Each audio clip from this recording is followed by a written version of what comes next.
Hey YouTube, Marshall here. Welcome back to the Realignment. Today we are airing the second of 3 parts of Saagar and my Realignment Live recordings that went on at our live event in DC last week. A lot of great episodes. This one is focused really on the future of the right. We're kicking it off with the Heritage Foundation's president, Kevin Roberts, along with the Intercollegiate Studies Institute's Johnny Burtka. We're talking about the future of the right in the context of institutions like think tanks and student programs. Then I speak with Kristen Soltis Anderson of Echelon Insights about the right's struggles with young voters. After that, we're following up on the Gen Z theme with American Moments' Saurabh Sharma and Nate Hochman of National Review. Finally, closing out with Realignment favorite American Compass's Chris Griswold speaking about the future of conservative economics. Lots of great stuff here. And once again, trying to get the video up, but for now, you're going to have to deal with just the audio version. Hope you all enjoy that conversation. And of course, a huge thank you to Lincoln Network for sponsoring this conference with us.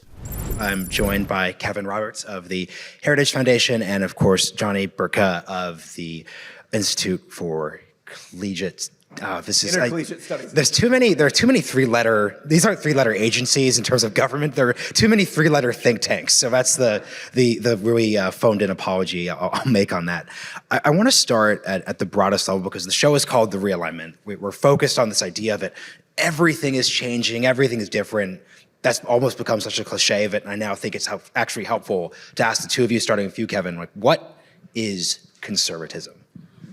Conservatism is the belief in an enduring moral order that probably necessitates some form of organized religion, but at least necessitates an understanding that there's a higher power. For me, I would say God. For others, they might say nature and nature's law that's imprinted either on our soul, as I would say it, or on our nature. And what's imprinted on our soul, and this is what conservatives not only understand but try to conserve, is the natural spirit towards self-governance. And governments of a few different kinds, republics, limited monarchies, maybe more organized democracies, that work to do one thing, which is to protect our freedom. But by that, I don't mean that in a libertarian sense. I mean that in a conservative sense, which is the freedom to do what we ought. That there, once again, that confers a moral obligation to one another, in spite of whatever differences we may have, political, ethnic, linguistic, religious, and so on. And to sum up here, conservatism has really been at its peak in the United States, in the United Kingdom, in modern history.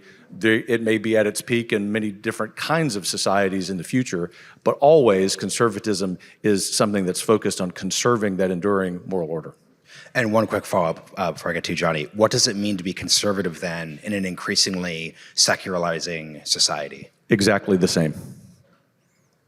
Because there's an enduring moral order. And so it doesn't mean that it's easy. I happen to know that it's not easy every day. But for those of us who believe that there is, whatever our religious tradition is, there are many that would speak to this, that we have to become more effective to the heart of your question. We have to be more savvy at explaining conservatism in a political sense.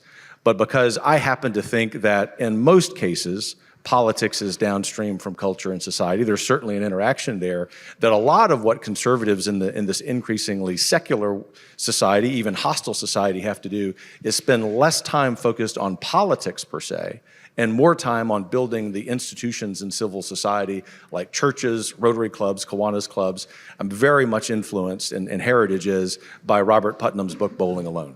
And that's something that is a failure, that is keeping civil institutions together. That's a failure of modern conservatism because we've spent far too much time waging political fights.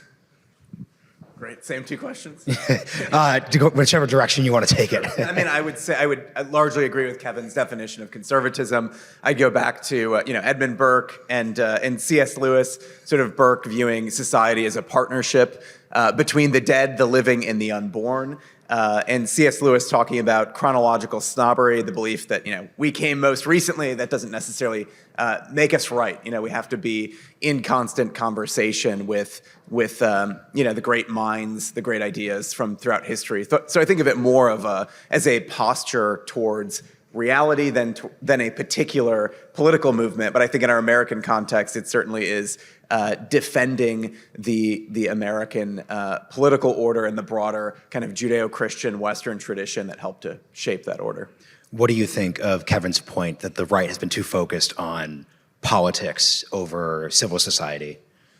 I think I would say maybe I have a slight difference of opinion. I think if by politics you mean sort of this hope or this fantasy that if only we win one more election, then everything's going to be okay. I think he's absolutely right. But I think in terms of, I do think to some extent it's mutually reinforcing. Politics is downstream of culture, but also culture innovation is downstream of politics. And I think of some of the let's say a town like Pittsburgh, a town where you look, if you were to go back to the year 1900, you see these gorgeous architecture, thriving manufacturing city. Now it has come back a little bit recently, but I do think that if you kill the economic drivers of these communities through bad policy choices, the institutions of civil society are totally going to shrivel up. And if you visit a lot of those churches in that whole Allegheny region, I'm Eastern Orthodox, so one Sunday on a drive back from Pittsburgh, I stopped in this parish and there were literally like 3 people there in this mountain town. And there was this 70, 80-year-old priest, and he could barely walk. He needed people to support him on, each shoulder. And I guarantee that, the annual budget of that church is probably like a couple $1,000s, and I really don't think it's the result of, poor evangelism on behalf of the church. I think it's bad policy led to those industries dying, which resulted in, all sorts of pathologies and despair that really helped kill the church. So I think it kind of cuts both ways. So I want to focus on this politics is downstream from culture point. I think it's really entered the lexicon.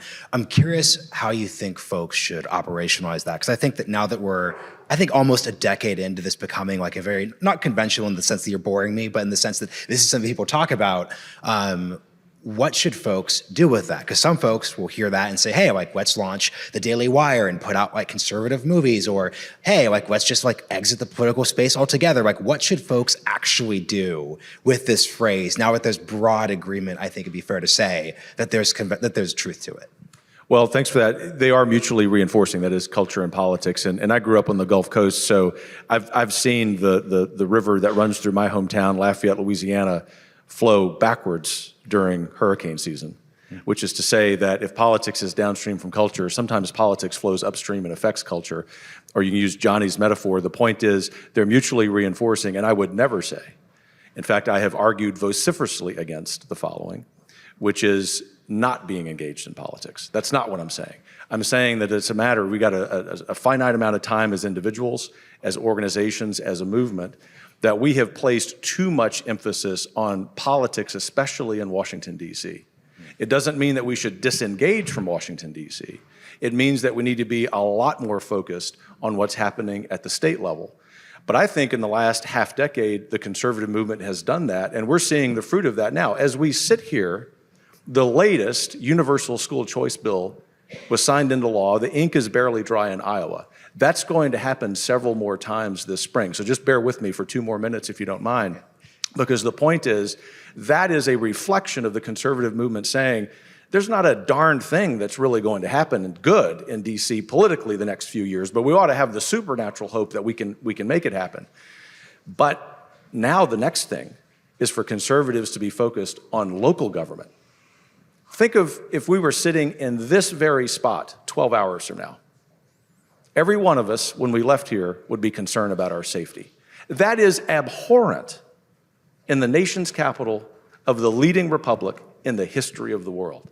And that is because conservatives have said, we're not gonna deal with politics in a city that's 90% Democrat. We can't have that thinking. But in order for that to be successful in a political sense, we have to be very focused on rebuilding cultural institutions, starting with the family, which of course has been ravaged by federal policy. I would also add, actually something Michael Gibson told me when we had lunch on Monday, was that politics and culture are downstream of excellence. I'm still kind of unpacking the implications of that, but I do think of, I think of what Elon Musk has done at Twitter. I think of what someone like Chris Rufo, who Obviously, he's been supported by institutions, but in another sense, he's sort of an individual who had this vision, pursued it, and has brought about pretty significant change throughout the country in the realm of education, particularly in states like Florida. You think of Ron DeSantis in Florida. Obviously, that is politics, but you also have these individuals who are excellent, who end up leading institutions or forming or building new ones. And then producing in a really short period of time significant changes in both politics and culture. Something I'm curious about then is the degree to which, what would you identify as like what the national problems are? So to two of you, so like you could say the border, like that's a national crisis in the sense that Colorado has to deal with that, New York, Texas, et cetera. What are like local problems? So like even if we're talking about crime, like, is there there's a center-left Bill Clinton of the 1990s who says, hey, let's spend more federal money on cops. So how do we kind of disentangle these local, federal, state issues from one another? Well, the first part of that excellent question is public safety. I mean, all you have to do is ask the American people. They will tell you. It's an amazing concept, which we overcomplicate in policy and politics. Public safety, the disintegration of community, which means a lot. I mean, we could take 2 hours just to unpack that. But the second part, top of mind in terms of local issues, but then they would also say education. And I think that's particularly tragic, the state of education. In every major city, so the top 100 American cities in terms of population, they have all, since the creation of the U.S. Department of Education, and since that time, we've spent nearly $2 trillion on government-funded schools. I've only attended public schools, so I'm a big proponent. The only thing that's happened in those 100 cities is that educational attainment has not just gone down, it is spiraled downward. And so if you go ask people in neighborhoods adjacent to where we're sitting, there's an 80-90% chance that it's going to be some combination of those. And so is there a role, the second part of your question, for federal policy in that? Sure. And in fact, one of the things that excites me as someone who's firmly ensconced on the political right is the opportunity on those issues, in particular in local government, for us to build a very broad coalition across the political spectrum. And so what you'll be hearing from me and from Heritage in the next year, the next 2 years, even with all of the important focus on 2024, because of the presidential campaign, is for conservatives, but even beyond that, just Americans to once again care about the American city, because as the American city goes, so goes our self-governance. I guess I'll leave it to Kevin to maybe sort out the differences between the federal problems and the state problems, but I think the broader issue in the broader ecosystem is that almost every sort of vital kind of core area of public policy, whether is both, maybe not public policy, but of the necessities of human life. When you think of housing, education, healthcare, they're all exorbitantly expensive and they're all mediocre, or terrible, right? And I think it really does put young people in a very challenging position. When I live in Chester County, Pennsylvania, and I think the median home price there, this is probably significantly less compared to areas around DC, but I think this past year the median home sale was something like $550,000, which is really expensive, and if you think of, you're a 22-year-old graduating from college and you're trying to, save up money for a down payment and make those monthly payments, it costs a lot. I mean, it's the same thing with healthcare, same thing with education, student loans. And so I think the conservative solution needs to somehow, recognize the classic, wisdom of federalism and the power of what can be done and what should be done at the state level. But I think the challenge is that you have had the federal government involved in their fingers in all of these for basically a century, and it's probably, even with the most conservative president or Congress, never going to be totally decentralized in the way that the founding fathers intended it. So how do you, both kind of reinvigorate this sort of robust tradition of federalism, which we're seeing now in Florida and in Iowa and in other states like that, while at the same time figuring out what do we do at the national level from a public policy perspective to address some of these challenges? I want to pick up on what you just said with, the limits of what even the most conservative president could accomplish. Like, to the two of you, like, what actually are the limits? I think this is why, and not being partisan when I say this, I think this is an interesting thing that, Governor DeSantis is doing. Let's look at the, experimental, college board curriculum for the African American studies AP course. Not getting into the specific curriculum, but he just said no to it. And I think most folks, especially in DC and the traditional conservative media, would, going back to 2015, not think that that was an option on the table. The right needs to reach out to minority voters. The right needs to be open. Suburban voters get sketchy around those types of things in a couple of different contexts. So what actually do you think is the limit on what the right can do given its actual perspectives? Well, if we can overcome the greatest obstacle to good policy, which if Alexis de Tocqueville were sitting here, he would say is the lack of political courage, then the sky is the limit. I don't mean the authority, the power is limitless.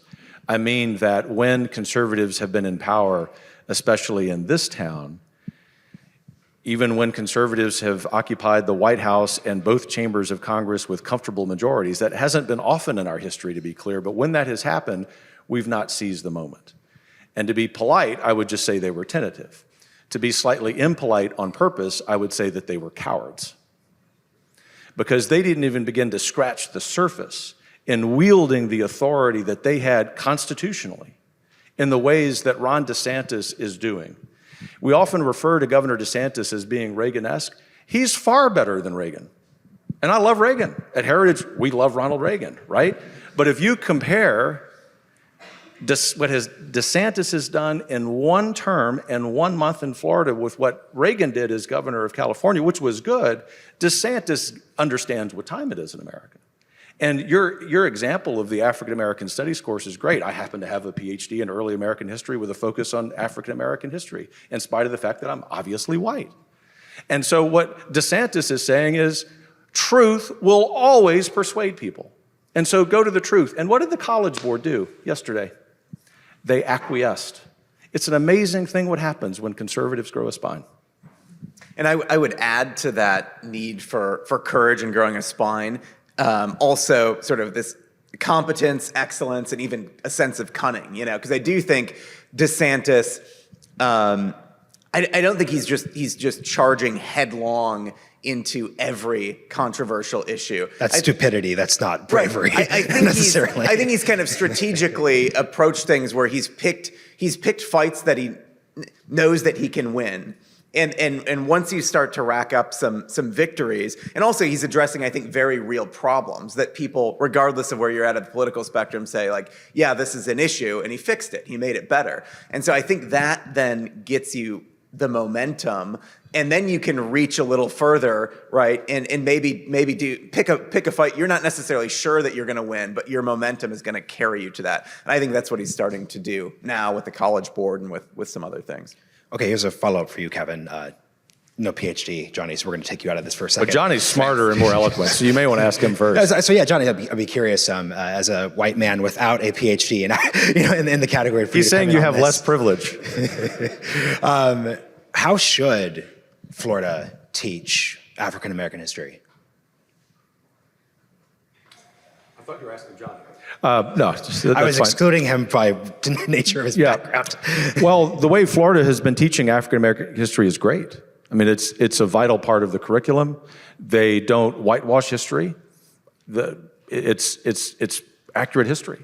And so about 25 years ago, the history profession was at its best. This is pre-wokeness, when it said we've got to elevate the voices of the enslaved. We have to elevate the voices of people who certainly were oppressed.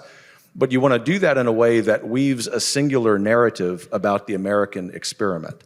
Because otherwise what you do is end up defining people according to immutable characteristics, which is our skin color and other things, obviously. And Americans, as someone who actually wrote a dissertation and edited 2 books on enslaved people, you can use historical records to bring them to life in a way that clearly historians weren't doing for most of our history. That's what Florida's curriculum does. It's what Texas's curriculum does. The problem with the College Board's AP African American History course is that it is almost 100% identity politics. The purpose of it is to divide people. And you see, that's what DeSantis has put his thumb on, is that Americans are tired of being told that in spite of our very obvious differences, that we can't get along. The story of America, as imperfect as it is that we do in fact get it along. We do get along, and in fact, we do get it right. It sometimes takes us decades and a couple of centuries. But that's the rejection. Americans are rejecting that notion that whether it's really overwrought COVID lockdowns, whether it's what's going on with our curricula, whether it's going on with foreign policy, our political discourse, we want someone who doesn't say, I'm going to unite you, but someone who actually is making decisions that causes that. And I would maybe jump in. I agree with everything Kevin said. I think, one possible way to address this might also be sort of an emphasis on having students read primary source material instead of just the secondary literature as relates to some of the issues and questions about race. So if you actually, because I think it's important from just a civics perspective to teach a unifying history. Like we have to be educating people to be good citizens in our republic. But that doesn't mean there aren't people that have dissented from that tradition throughout. So if you're reading Malcolm X, like his actual speeches, or James Baldwin, or if you're working in other voices, Frederick Douglass, who probably affirmed the American tradition more than some of the later people. But I think if you're engaging with the actual primary sources, they're going to have a much more holistic view than if they're just reading an Ibram Kendi article from The Atlantic, for example, for their social studies classes. So I'd go back to those primary sources for African American voices. I think another follow-up to you, Kevin, and obviously for you too, Johnny, that I think will get folks who are looking at from the outside in on the conservative movement. What time? You said what time is, like, recognize what time it is in America. Like, what time is it? It's a time to realize that marriage rates continue to decline, fertility rates are at an all-time low, and that demographic winter that is coming our way will completely obliterate American society. Just ask the Japanese, who over the weekend made public their concerns at the governmental level about their population decreasing over the next half century from 125 million, where it is today, to 53 million. And so conservatives, this sort of goes back to my point, there are a lot of causes for that, right? It goes back to my point about, yes, politics and obviously at Heritage, we think policy are important, but just to speak with my Heritage hat on, Heritage has always cared at least as much about civil society as we do about politics and policy per se.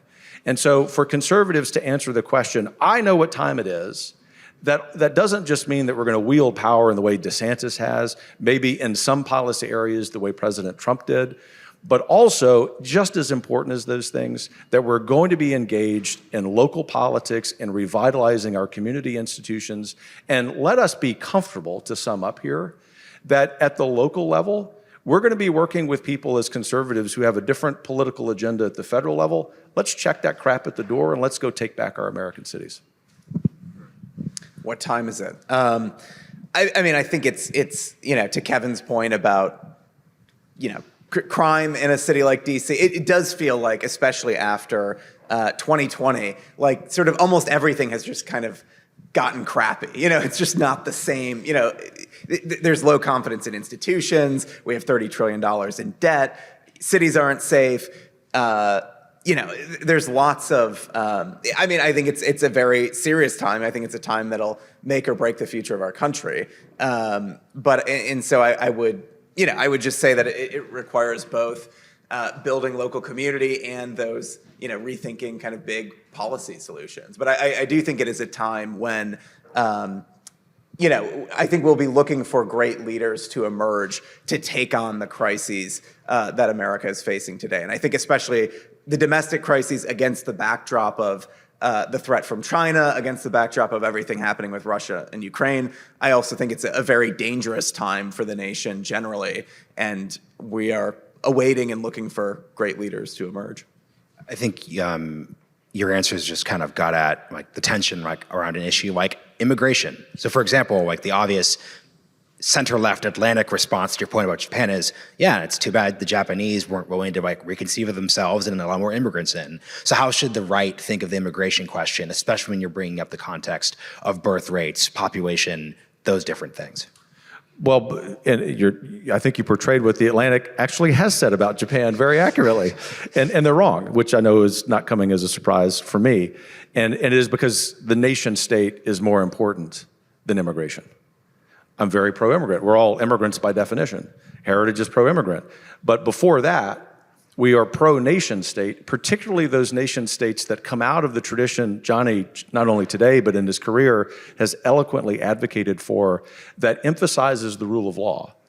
Why do immigrants want to come to a place like the United States? Why do immigrants want to go to a very different kind of society, but also very stable, of Japan? Because of the rule of law. And what happens historically, I won't bore you with the details as a historian, but it's just thinking about the American context, is that every time as we sit here today, we have such a high percentage of our population that was born elsewhere, put off to the side whether they got here legally or illegally, what that system was. America has felt a tension. And it isn't because most Americans hate people. It isn't because most Americans hate immigrants. Quite the opposite. We know that. Even the Atlantic, which won't admit that, knows that. It's because we have a civil society that can assimilate people only so quickly. And so the argument that immigration is going to solve Japan's problem is not correct. I would concede that it may help with some labor shortage for a decade, but there are much more important things than labor shortages that actually affect labor and business and job creation down the road. So this is, I think, from a public policy point of view, perhaps the thorniest of a lot of thorny issues, because it involves so many variables, and because obviously politically it's been practically impossible, not just for the left and right to agree, but for the right to agree with itself about the importance of merit-based immigration that focuses on assimilation rather than identity politics. Yeah, it seems to me like many systems in America today, thinking of healthcare, like there's just really not any coherent goal towards which our current immigration system is working. And I think it's important that we define very clearly what are the national interests that we have economically, culturally, and then set those immigration standards based on those particular ends. So I would favor a shift to merit-based immigration, and I also think it's just a general conservative principle that change needs to be gradual and incremental. So there's probably, I don't know what the exact percentage is, but a healthy and natural level where you can welcome people into society, where they can assimilate and kind of climb up the rung of success and pursue the American dream. And then there's also a level of immigration that sort of overwhelms the system and creates these pools of people that basically live in the shadows and are at risk of exploitation and never fully integrate into the opportunities that we have here. So I'm proud of the fact that the Realignment has a genuinely, left, right, center audience, and I think the way you all have articulated, especially the local and like the, birth rate related issues or ones that anyone could say, okay, I get that concern. I think what they are going to feel a degree of skepticism around is, okay, like what is to be done about that beyond just reciting Robert Putnamisms that I remember from back in high school in the 2000s. So what is actually to be done here like in that context? Because we could talk about culture, we could talk about local communities. I'm sure there's a Japanese version of this conversation happening right now. It's also talking about culture that isn't being addressed there. So how would we actually think about that from a public policy perspective? Thanks for that question. By the way, I should have said thanks for everything that Realignment does. I'm really grateful. It's the kind of civil discourse that we need to be having more of. And that's a heartfelt compliment from all of us at Heritage.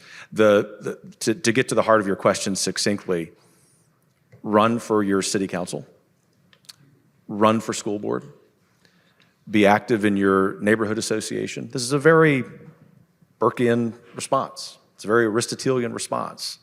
And the reason that that's important to do is because by virtue of doing those things, among others, you will be more invested in your local community. And then it will cause you, just because of the finite hours we have in each day, to turn off the national news. Turn off both NPR and Fox. There's your across the spectrum comment. Listen to better podcasts. They're very thoughtful, like Realignment. Like some of them we have at Heritage, if you're on the left, believe it or not. And that's the kind of thing that has been missing in America since the 1950s and 60s. I went to a humanities program at one of the most liberal public universities in the country.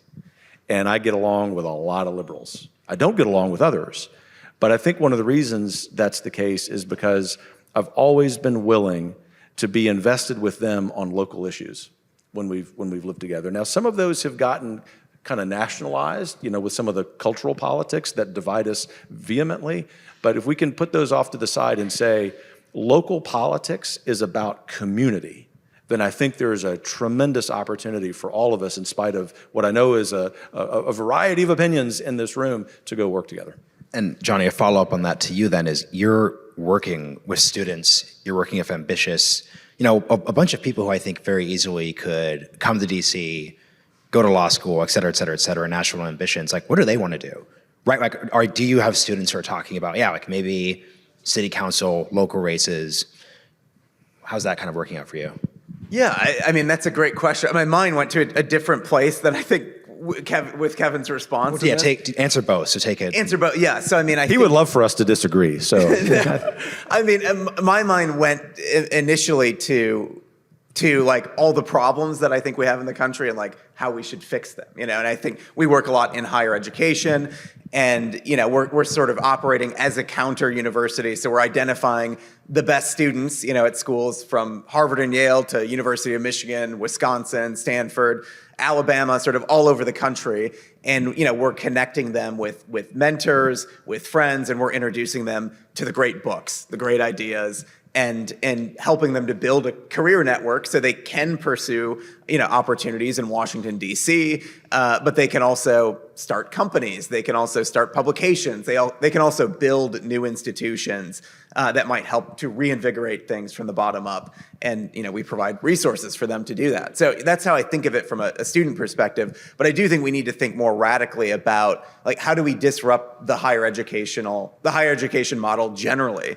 Could you promote trade schools, as Michael was saying on his panel? Can you divert people to meaningful employment sort of away from higher ed, both with the issue of sort of wokeness in mind, but also just more practically, like what's good for their career, what's going to be good for their communities, what's good for their families. On the broader scale, how do you repatriate as much manufacturing and vital industries back to either the United States or to countries that are allies, and away from sort of the hand of the Chinese Communist Party? How do you invest the tens of millions of dollars that we're currently pouring into Ukraine? How do we take that money and invest it here in America instead to rebuild our own country? There are so many issues where I think you could actually problems that need to be fixed and need to be addressed and can be done politically. How do you restore free speech within the tech platforms? How do you restore free speech within the state education systems? Those are all challenges that I think can be tackled. So last question for the two of you. Take it away and we'll wrap. What is it like to lead long-standing institutions during an anti-institutional age? It's glorious. It's the greatest privilege I've ever had. No, I mean that. Because the anti-institutionalism is very well founded. And as some people know, I'm an anti-institutionalist. Until institutions figure out what time it is, which is that they must adapt to the times, including heritage. And so it's glorious to be able to do that, and also recognize that, speaking for heritage, my colleagues, our supporters, have been extremely, not just supportive, but enthusiastic about recognizing that and realizing we have a republic to save. So let's be innovative, even though we've been doing certain things a certain way for a long time. Clearly that worked at a certain time, but it's not working as well now. And the spirit of America is, let's always continue to strive to be better. So that's why it's glorious. Yeah, I would say, having come from the American conservative, which operated much more kind of like a scrappy startup where you literally, as some of my former colleagues in this room would know, you literally have to do sort of everything, and it's fun and exhausting, and you're trying to get it sort of as, in some sense, be as provocative as you can to get to establish, this organization coming to ISI.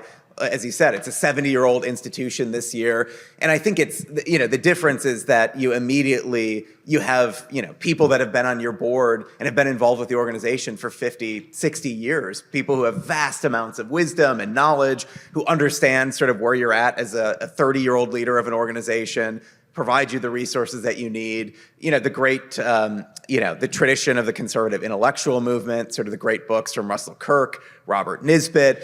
There's just so much wisdom, and so many great minds have been part of the ISI community over the decades.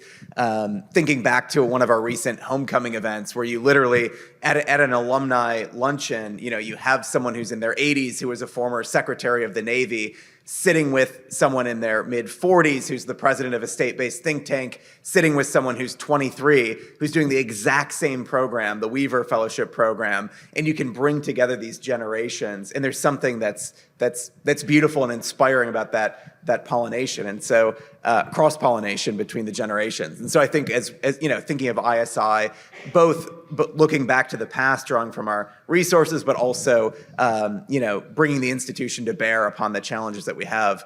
It seems like our students and our supporters have been responsive to that direction. That is a great place to leave it. Thank you for joining us today. Thanks for having us. Thanks.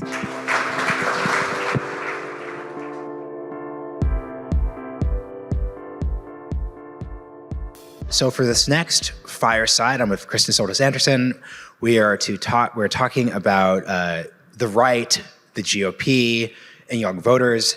I'm kind of actually wondering, is it useful to treat the right, the conservative, the American conservative movement, and the GOP as the same, or should these really be separated out? So they should be separated out. In the research that I've done, and this isn't specific to young voters, but when you ask people, do they think of themselves as strong Republicans? Do they think of themselves as very conservative?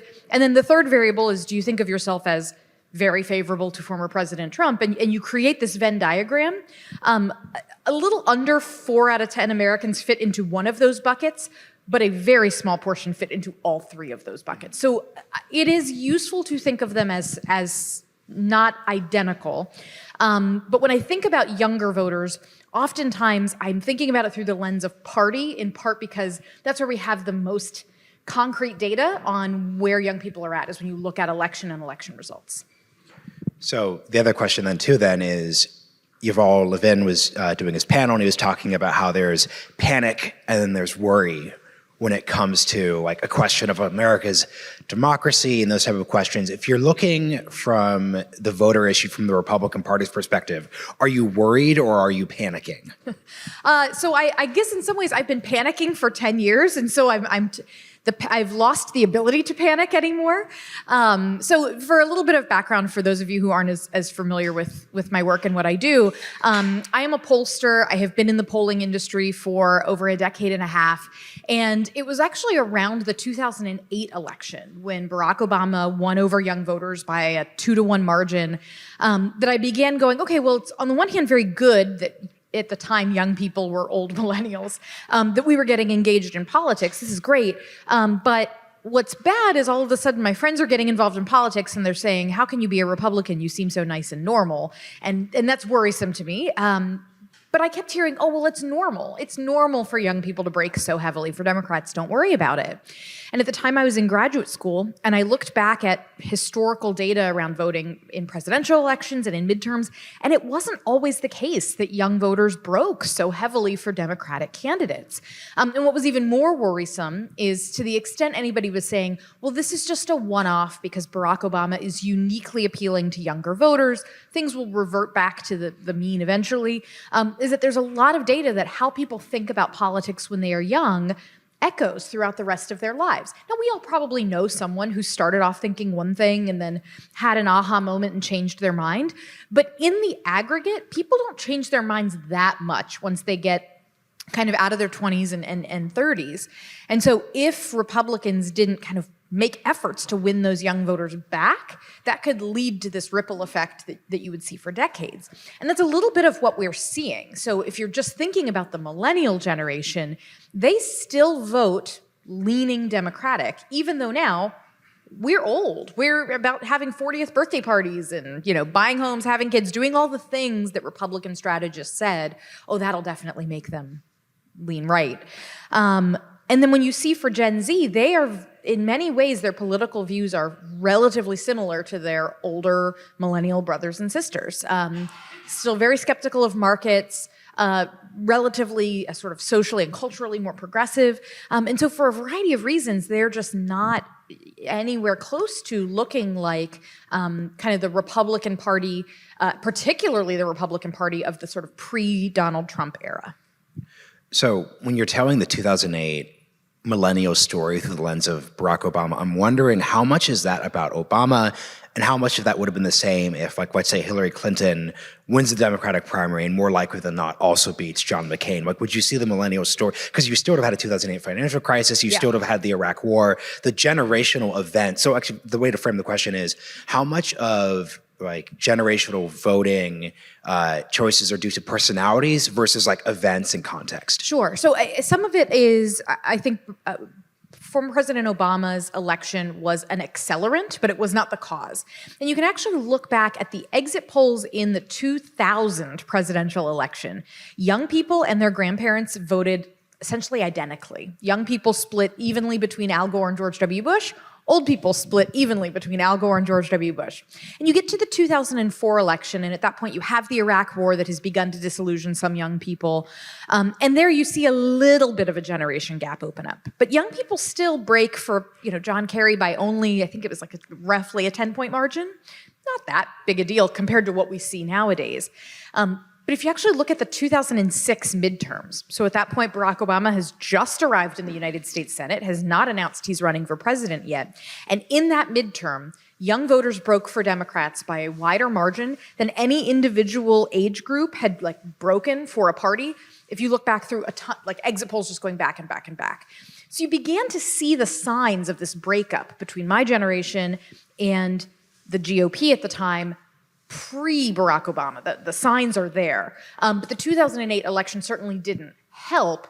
And when you suddenly had a president who, at least early in his presidency, was very inspirational and appealing to young people, and Republicans did not have a great counter to that, you had the problem both of skepticism of markets stemming from the financial crisis, skepticism of American engagement overseas as a result of the Iraq and Afghanistan wars, skepticism of the right on social grounds because of the sort of culturally conservative positions of the George W. Bush era GOP, clashing with young people who are moving the country in a different direction on LGBT issues. So you had the issues piece, you had the personality piece as well, all coming together to create this perfect storm that made it very hard for Republicans to sort of hold serve. And I think, speaking of millennials aging, I just turned 30, so that's meant that I'm more aware than ever that there are generational differences, especially with the younger Gen Z, yes. Gen Z folks. What would you say are the differences between millennials and Gen Z voters, and how much is maybe confusing or over conflating the two of those lead to a skewed perception? Oh, yeah. Well, and so being someone who's studied millennials for a long time, now I often am reluctant when people ask me, tell me a little bit about young voters, because a lot of my expertise on that topic 15 years ago had to do with the fact that I was a young voter 15 years ago. And now, my generation is much older, and I recognize that I still wear skinny jeans. I get that means that I have less credibility to speak about what Gen Z says, but I do look at the data. And what the data say is different between the two, is that for millennials, we came of age in a moment where there was a lot of emphasis on bipartisanship. Let's reach across the aisle. Let's try to find common ground. Let's be pragmatic. Let's put our heads down and let's power through the challenges that we are facing. And Generation Z is a little bit different. So for my generation, the defining thing of our young adulthood was the internet. For the oldest millennials, you might remember a time when the internet was not ubiquitous, but the internet's basically been there. But for Gen Z, it's smartphones. And so for them, and social media. And so the ability to raise your voice, make your voice heard, speak your mind anytime, any place on any topic, and have that voice heard by an awful lot of people you might not even know. That's their normal. And so for Gen Z, they're much less interested in, let's find common ground, let's try to put our heads down and overcome this challenge that we've been handed. It's, let's blow things up because it seems like things are not running very well. And so that's also caused some friction in workplaces where Generation Z employees come in and they are not interested in trying to figure out how to adapt to or improve upon systems that are in place in their workplaces. They just want to come in and have revolution and transformation. And that causes a lot of that friction, even between Gen Z and millennials. I'm curious, do you see that Gen Z, like revolutionary energy, like playing out differently on the right and left?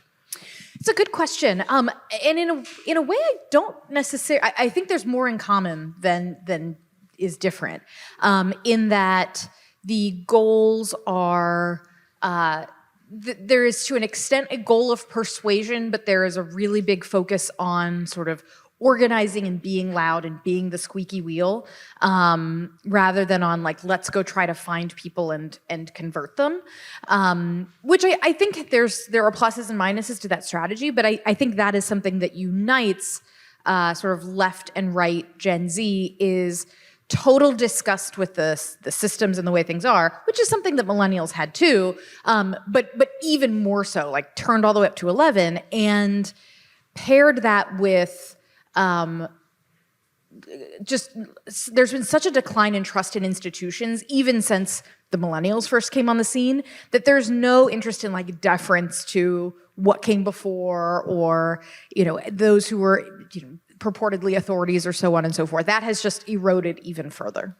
So then I think the other question would be your 2015 book, Selfie Vote, bought it, read it, enjoyed it. The metaphor is like selfie, right? It's like the selfie is the way of like, you know, kind of like, it's like the millennials, they got a selfie. How would you kind of like define like Gen Z if you wrote the book today? Because it seems like it'd probably be like not just like TikTok in terms of the company, but short form video, attention. Like it seems like that's like a very specific like technological dynamic that wouldn't have existed even when you're coming of age on like Facebook in 2008. Sure, and I'm always reluctant to, I mean, I was a little bit hesitant to even have the selfie vote as the title of the book, because I thought, what if like 3 years from now no one's doing this anymore? They still are, so that held up. But you know, there's a chapter in the book called like Snapchats from Hillary, and the other day I was like, I wonder how many people are, you know, I haven't actually looked at the data recently on like usage of Snapchat versus TikTok versus what have you, but these things are always in flux. So I'm reluctant to ever define a generation or a group of people by a particular app or what have you, because that can always change. But I do think that the point in calling the book The Selfie Vote was that at the time, back 8 years ago, it was thought of as selfies were like a thing young people did. And my point was, this is not something that I think is just going to be associated with young people moving forward. Young people start the trends and then everyone else adopts them. And so that's why getting in on the ground floor and focusing on young people's political attitudes is important, because they tell us where everything is headed. If you want to know where the country is going, look at what young people think. And corporate America has this figured out. Political America, much less so. So when someone hasn't figured something out, it suggests that they have like an incentive, like not to figure it out, or they don't want to figure out. What is the political space, like left, right, and center, like not figuring out about where Gen Z is leading things? Well, so I think the incentives in our political system are such that people are mostly focused on the next 2 to 4 years. There is no incentive in politics to think long term. So when someone like me comes around and in 2009 is panicking, Republicans, you're losing these young voters, it's very easy and frankly logical to say it is much more important to me to turn out another 5% of voters who are senior citizens than it is for me to focus on trying to persuade young people, where if I walk into a room of 100 young people, maybe 15 to 20 of them will go out to vote. Like I understand if your frame of reference and your incentives are, I need to win in 18 months, why younger voters would fall off your radar. But I think the problem on the right is there really aren't institutions that are thinking, or at least back 15, 20 years ago, weren't thinking long term. It's just, I got to win the next election. And so that means if you have a problem that you don't need to solve it immediately, you'll be fine. You'll pass it to someone else to solve. The problem for Republicans now is like the bill is starting to come due. As millennials have aged, they have held on in some way, shape, and form to some of those more progressive views. And now they're voting more and more than ever. And it's harder to unwind that after someone has cast a ballot for a Democratic candidate in election after election after election than it is to try to reach someone when they first enter the political process. It's interesting because in your December National Review piece on like Republicans and young people, you are pointing out that like the like fake Churchill quote about how, you know, you get older and you become like much more conservative, just like isn't a real quote, but also it's like not backed up in the social science. But I'm interested in like why we have that narrative in the first place. So for example, I think the big one would be like, look at the baby boomers. They like protest the Vietnam War, but then they go all in for Ronald Reagan. So like, I would love to hear like how like hear this through like the 20th century lens, and then hear how kind of like the right is responding to this kind of dynamic. Like now that like you can't like resort to, okay, things are going to change. Sure. So there's a quote that people misattribute to Winston Churchill. He never said it, but the fake quote is, if you are young and conservative, you have no heart, and if you are old and liberal, you have no brain. And the reason why I hear that comment constantly is when people are trying to say, well, it doesn't matter that young people lean progressive because they'll grow up, they'll get married, they'll have kids, they'll buy homes, they'll pay taxes, they'll wonder what that FICA thing is on their pay stub, and they'll all magically decide that they're conservatives. And this hasn't really been happening. The reason why it is so persistent is, I think, twofold. One, you can imagine how, especially in terms of cultural issues, it's easy to understand why that would be the case, right? That somebody who is younger is going to be more open to society structuring itself in a new way, to changes in, you know, being less beholden to traditions. And so you can understand why someone who's younger might be more, you know, socially progressive or left-leaning. The economic piece is a little bit more questionable, but you know, there's an underlying thought process to it that's not crazy. But a lot of it is also, to what you mentioned, that it is baby boomers assuming everyone is like them. And there's a ton of data that says that's not the case. Back in I believe it was 13 or 14, there was a Democratic data firm called Catalyst, and they did a 200,000 person study where they looked at people's political views by birth year over the course of their lifetimes. And they show that pattern that you just described for baby boomers, right? That back in the 1960s, they, you know, or 70s, they first begin getting interested in politics and involved, and they're much more progressive. And then Reagan comes along and they become more conservative, and now they are watching lots of Fox News and what have you. And so they may assume, well, everyone will go on this same journey as me. And that's not necessarily the case. Gen X, they came of age with Reagan being that first big memory. And actually, Gen X leans slightly more to the right these days than even in some cases the boomers. In part, I believe, because those memories that were shaped by them coming of age in the Reagan presidency and then sort of the early Clinton centrist Democrat-y moment have resonated with them.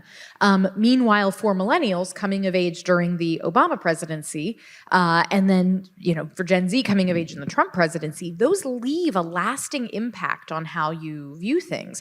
And that Catalyst study said that events that happen to you in your political life when you are 18 have, I believe, 3 times as much of an effect on your lifetime political behavior as something that happens to you when you're 40. So things that happen when you're younger, they shape the way you look at the world, and that resonates. In the selfie vote, the example I used of how this plays out in corporate America is there's a reason why McDonald's wants to sell Happy Meals. And it's not just because they make money off of Happy Meals, it's because then you have a very young consumer that develops a very positive mental association with your brand. And so when they're no longer 6 years old, but they're 36 years old and they're going on a road trip and they see the Golden Arches, they have that warm feeling inside that developed from when they were younger. Politics isn't exactly the same, but it's not completely different either. So if we're talking about life events having a huge impact, like the obvious Gen Z answer, so like the millennial answer is a mix of like 9/11 to financial crisis. The Gen Z answer would obviously be COVID. How is COVID playing out? Because it seems like depending on where you live, that could go in either direction. Sure. So it's fascinating because the politics of COVID cut against what you might expect, given that for young people, they were not as at risk of the severe threat of COVID as someone who is older. And yet younger people have tended to have more progressive political views. So you would find in some cases older voters being a little more resistant to COVID restrictions in some ways, but because they were personally more under threat from the virus, being maybe a little more accepting of it. Where for young people initially feeling more, to the extent they're more progressive leaning, okay, well, I'm supposed to care for my fellow citizens and do this stuff, and then to later sort of push back very vigorously against it. Look at what has happened to my generation. I still find, I did a fellowship on a college campus a year ago, and I was, we had to do a lot of things wearing masks, or unless you could go outside. And at the time I thought, this seems maybe like it's a little bit of overkill. And I was thinking that the students would be really mad, their college experience is being taken from them by them not being able to have as many events, by them not being able to have social face-to-face interactions as much.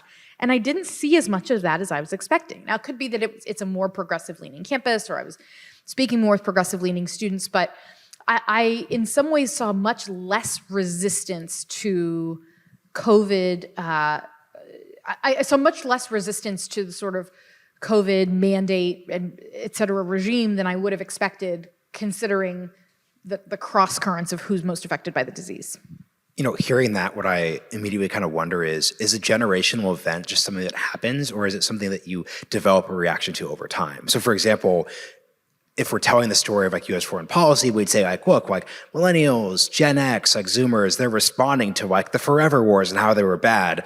But I'm sure the polling, especially towards the start, was much more in favor. So now the generation has a different reaction. So I'm wondering is there a world where if you're 23, you're entering the workplace, okay, yeah, there's this year of COVID. Are you going to think differently about that when you're 32, 33, 34? Entirely possible. And so I think I'm so glad you brought up the example of the wars in Iraq and Afghanistan, because again, if you did polling on this in 2002, shortly in the aftermath of September 11th, you would find young people feeling very differently about things than they did 10 years later, or even 5 years later. So this is constantly evolving. And so that's why I am reluctant to say, well, here is firmly where Gen Z stands on COVID. And also, it's hard whenever we have these conversations about where does Gen Z stand on X, because generations are not a monolith, right? I find the same thing happens when people ask me about gender. Well, tell me, Kristen, what do women voters want? And I'm like, well, you're talking about 52% of the electorate, so we're gonna need to get a little more specific than that. But I think that the jury is still out on where young people will come down on something like COVID. And I think we'll begin to see hints of this do young people decide that things like remote work are very much how they like to live? Or do people begin going, I'm done with this, I want to go back into the office? Those are the sorts of things that aren't related to politics, but I think will give us some clues about how young people will think about the policies that were in place in response to COVID-19. And I just kind of realized, and we were talking about this before we started, the past 5 minutes were incredibly biased towards people who go to college. Yes. So even I'm explaining COVID through the context of remember when you're at UChicago, I think that's where your fellowship was, and you couldn't go to your top tier school class. That's not on 15 different levels. That's not the average experience. Right. Same thing is true of remote work and white collar employees. So to what degree is there just and even in corporate America, I'm guessing there'd be a huge degree of almost structural bias towards this point. So how does the college versus non-college thing skew things? So I'm so glad you brought this up, and we were talking about this a little bit before we came on stage, that so many of our conversations about Generation Z, we found this with millennials as well, we went through this, that the image that comes to mind of someone when you say the word millennial and now the word Gen Z is grossly unrepresentative. The millennial example I always used to give was the New York Times did this article. The headline was something like, millennials are taking over the workplace and what it means for you. And I was like, oh, here we go. And the lead of the story was all about a young man who goes to his boss and says, I need the week off because I had a friend who just passed away and I'm really going to need some time for me to recover from this. And then a couple of days later, it turns out he's been at home building himself a treehouse. And this is what the New York Times holds up as like the example of millennials in the workplace, right? Like vaguely duplicitous, may have been making up a friend who died so you can get out of work so that you can go home and Instagram yourself doing like a fun crafts project. And I thought, well, this is extremely unrepresentative of what most, millennials are like. And I think Gen Z, we wind up in the same situation, right? It's easy to look at like something insane that happens on a college campus and go like, oh my gosh, the children these days, what's happening to them? And like the vast majority of young people are not going, certainly a 4-year residential college. And so you find that bias a little bit as well in the political space, I think, because so often jobs in media and in politics are fed from those colleges and universities. But I think for the right, it's a huge missed opportunity if you think about fighting this battle for the hearts and minds of Gen Z as a battle primarily being fought on college campuses. There's plenty of effort and resources that go into that. And yet you have this huge number of young people who are not going to attend a 4-year college if they're going to go to college at all. And many of them may not be interested in the sort of ways in which the left has tried to push the conversation in our country, so far away from, hey, I just need to be able to make a good living, afford the things I need to afford to get by. I don't have time to have fights over whether we use the word Latinx or not. Like that's like a silly example, one that gets used probably too much, but I think there is this huge missed opportunity to reach young people who are not on college campuses because I think both parties, but Republicans in particular, even though the party's base increasingly is of non-college educated voters, they have kind of missed that boat when it comes to young people. Speaking of young people, I'm really curious how you feel or how you're seeing like the TikTok ban conversation go, especially red states, college campuses. Like how are young people like reacting to that? Like what's the mental framework you think about it around? So I don't have a good answer for you on this one yet. I'm always reluctant to answer a question where I don't have like concrete data yet, but this is something that I'm gonna be studying over the next couple of weeks, so stay tuned. I do find that there is a generational, I'll take a step back and focus it on generations and their differing views of China itself. So it's interesting, when you ask older voters, what do they think of the United States in relation to China? They are much more likely to view the United States today as a superpower that is on the decline and China as on the rise and about to eat our lunch. And younger voters instead actually don't view the US as a big influential superpower now, but as a result, they also don't view America as having declining influence in relation to China. So for younger voters, they are in some ways a little bit less, and I say this very broadly, this is not, young people on the right, but just young people broadly, a little less concerned about a rising China taking over for the US as a world leader. But a lot of that is because for many young people, they don't think of the US as this big, the world leader right now anyways. So that, I think, affects the way the conversation around China plays out for young people. So Van, I think the next question would really come down to unpacking the midterms real quick, right? Because there are a couple big exit polls, differing conclusions could be reached. Like, how should we think about that? Yeah, so the past election in the midterms, there were two big questions. One was, would young people turn out to vote? And two, if they did turn out to vote, which party would they break for more? And it does seem as though young people turned out in relatively big numbers. There are some analysts who believe that there was a huge sort of youthquake that happened, but I think some of that data is a little bit shaky. But young people definitely did not stay home. This was not a 2014 style midterm. Where the bigger debate is did young people break for Democrats by a little or by a lot? And there are two different exit polls for reasons that would take me 8 hours to explain here. But one of them suggested that young voters broke really heavily for Democrats, historic level broke for Democrats. And another one of the exit polls actually showed that the gap wasn't that big, wasn't that different from prior midterms, et cetera. So it is a little bit of a choose your own adventure environment out there at the moment. But what I think is most alarming to me as someone who leans right of center is that Winston Churchill phony baloney quote I mentioned before, we are now getting more and more proof that is a bunch of nonsense, in that you used to have voters in their 40s or 30s, 40s used to break relatively conservative-ish, and that is no longer the case. That as my generation has aged, we are still voting, not by 2-to-1 margin type numbers, but are still leaning much more leftward than Gen X was at this same point in time in their generational cycle. And so you're beginning to see that challenge play out for Republicans, where the damage that was done 15 years ago is still showing up in those exit polls. And it's going to make it so that Republicans have to do more and more to either try to win over young voters, like the next batch of young voters that are coming up, like basically declare bankruptcy with millennials and start fresh with a new generation, or really run up the numbers with older voters. But eventually the math is going to come for them. So the last few big ones, I'm always curious how much social media matters. So for example, I mean, at a political level, so you'll see, the kind of phoned in think piece, like AOC has so much political power, look at all her followers. And you kind of sort of wonder, like, is that like just going to be commoditized away when everyone gets on Instagram, and when eventually more successful politicians do kind of have those skill sets? So to what degree does social media, the memes, Twitter, do those spaces, how much do those matter in your analysis? So I think it matters a lot because it's the primary way that most young people are getting information about what's going on in the world around them. I hesitate to use the word this is how they're getting most of their news, because we think of news as this very formal, I'm reading an article, et cetera. But the way they get information about what's going on in the world around them is overwhelmingly through social media channels.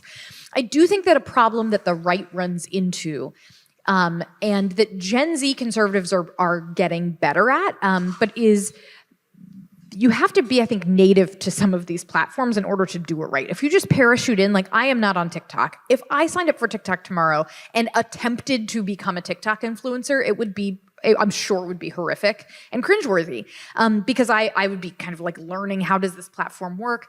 I think you have to be sort of native to the platform. And the problem on the right is that a lot of content that I think is created with an eye toward winning over young people on these platforms is ultimately being pushed or asked for by someone who is a donor somewhere up the chain, who's really upset that their grandson is leaning left and wants to know how to fix it.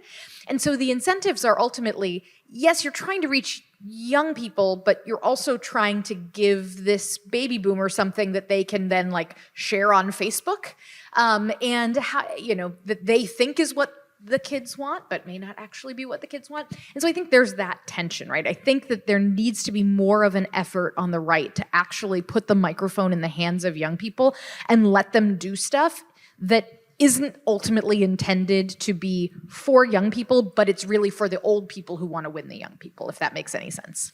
Yeah, so I think the last big question that can be answered quickly is we've seen a lot of narrative energy towards minority voters in certain contexts are voting more for Republicans, Hispanics in Florida. To what degree could we see these generational stories shift? How much do you, and because once again the racial narrative is different than it was 5 years ago. Right. How can we expect big shifts, or do you see things being pretty consistent? I am not in the business of saying anything is impossible in politics anymore. So it is entirely possible that you could have either the back end of Gen Z or whatever the generation is after them, reacting to what they've seen come before them and say, well, you guys all pushed things this way, and you wanted to blow up these big institutions, and you wanted to radically change X, Y, and Z, and that was a disaster. So now I'm going to pivot back this other way. I recall this will sound very off topic, but there was a fascinating article I read about very, very, very young people these days who decide to join not just the Catholic Church, but decide to take up orders and become either a priest or a nun, because the average age of priests and nuns has been going up dramatically. Nobody has been opting into that life, but that for young women who are opting into that life, they are overwhelmingly more likely these days to choose orders that are very strict, right? That it's almost this backlash to oh, my culture, everything's become more sort of loosey-goosey, and I'm gonna reject that. So there's always a chance that the next generation will look at what millennials and Gen Z have done and said, that's ridiculous and stupid, and they'll swing another direction.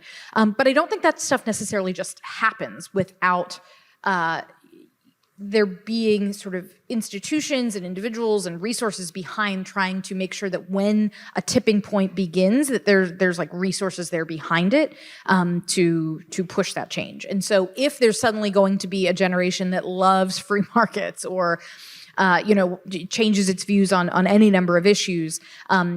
It doesn't just happen on its own. Very well said. Thank you for joining us for Thanks, this fireside session. And thank you all.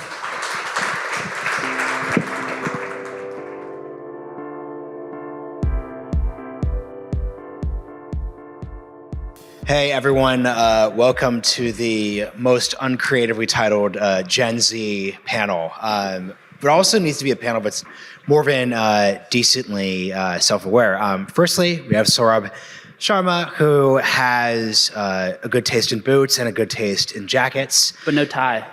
No tie, which is also a statement in of itself, a statement of disrespect.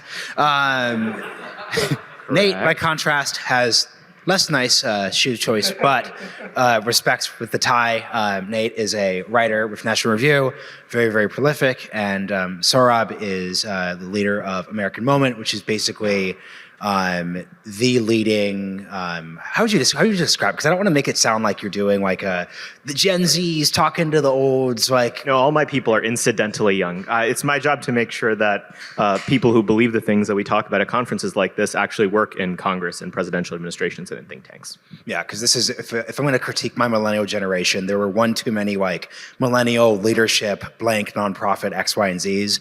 So I think this could be a thing that hopefully Gen Z can work on. I don't write essays. He does that. So here's the first question that I want to ask the two of you. When you come to DC, it's obviously a choice. There's like the joke that like DC is, Hollywood for ugly people, not a comment anyone here's looks.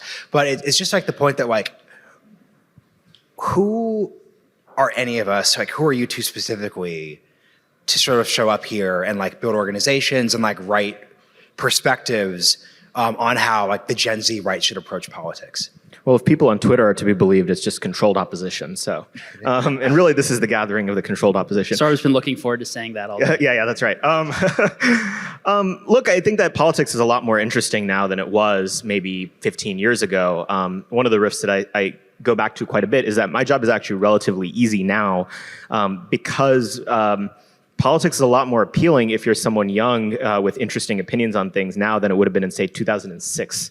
Like if you were a young Republican in the latter years of the Bush era, just sort of reflexively pro-GOP, you have your Reagan-Bush hat and your American flag tank top, that's fine, but it really didn't lend itself to doing anything innovative or interesting here, whereas the Trump election, we keep talking about the Trump election, we're like 6 years on from that now, so I'm starting to feel really old. That inspired an entire new generation of people who were interested in the chaos and the opportunity that chaos presented to come here. And so I got to take advantage of the fact that there was a ton of chaos and get to build something that I think is trying to fill an underappreciated need, which is how the right needs to index better on the talent that actually exists behind the scenes. But that's the reason why, is because there's an opportunity with the generational shift that was happening in politics anyway.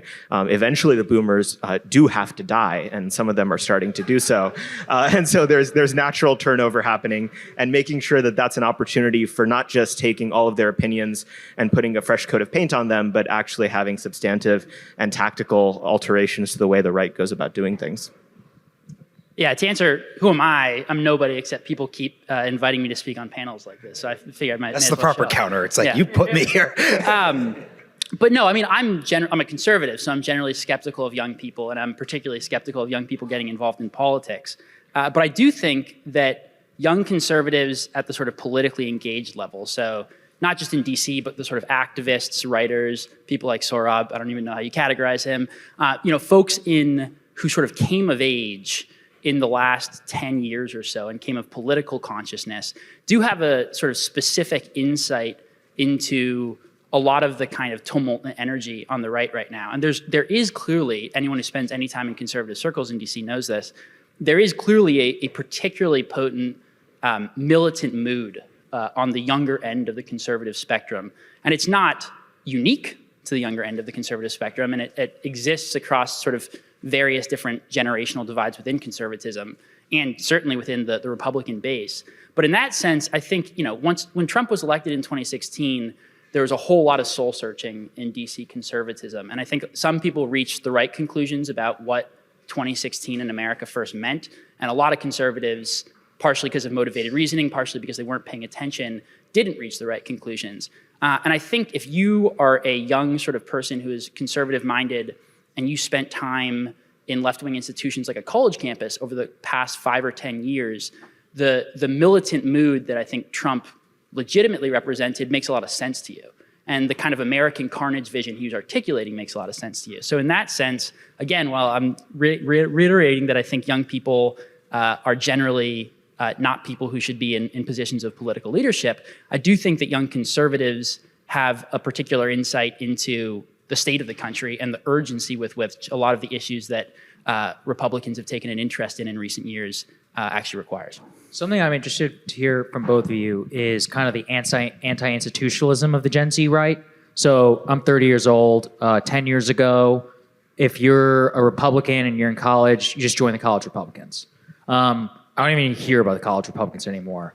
Whoever was the college Republicans president at that time, that guy was a big deal. Like, he got to go speak at the RNC. 6-figure salary. Yeah, you got some salary. I mean, wasn't Karl Rove? I think Karl Rove was affiliated, right? At one point, like it was the track of being made. At this point, I don't even know if those even exist on college campuses. To the extent that they do, does it even matter? Even TPUSA, that's probably a conversation we would have had 5 years ago. Is that even relevant as it is right now? So my question to you guys is it so disorganized? I mean, sorry, your institution aside, but like, if you're just an average, normal, right-leaning guy or girl on a college campus, you listen to some conservative podcasts, where are you channeling this? Like, what does it look like? Nate, you can go first, and then Saurabh second.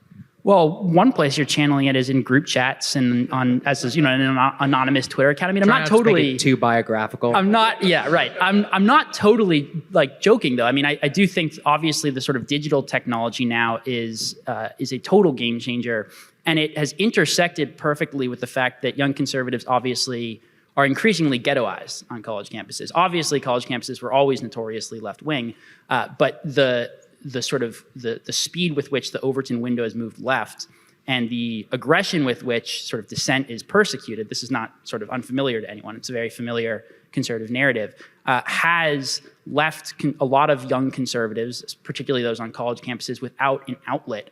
And as a result, if they can't talk to their professors most of the time, they certainly can't sort of try out their ideas with their friends. They look to, yes, internet podcasts. Obviously, they all listen to the Realignment, but also, group chats, internet chats, et cetera. And there is this sort of network and almost sort of a class consciousness, for lack of a better word, forming for young conservatives. And there is, again, like this militant mood to that and this anti-institutionalism, because what originally brought them together and what gives them a common bond in the first place is the fact that they are marginalized from and not welcome in the mainstream institutions. That's why they're there in the first place. So that being kind of the basis of conservative youth politics, again, at least at the politically engaged level, leads to a lot of relatively radical and relatively anti-institutionalist conclusions. What do you think, Saurabh? Yeah, I think the timeline here is really interesting, because if you think about what a young person's experience getting involved in politics would have looked like in the 90s and in the early 2000s, it necessarily had to go through institutions, and it necessarily usually had to be in person. The advent of the internet did one of two things.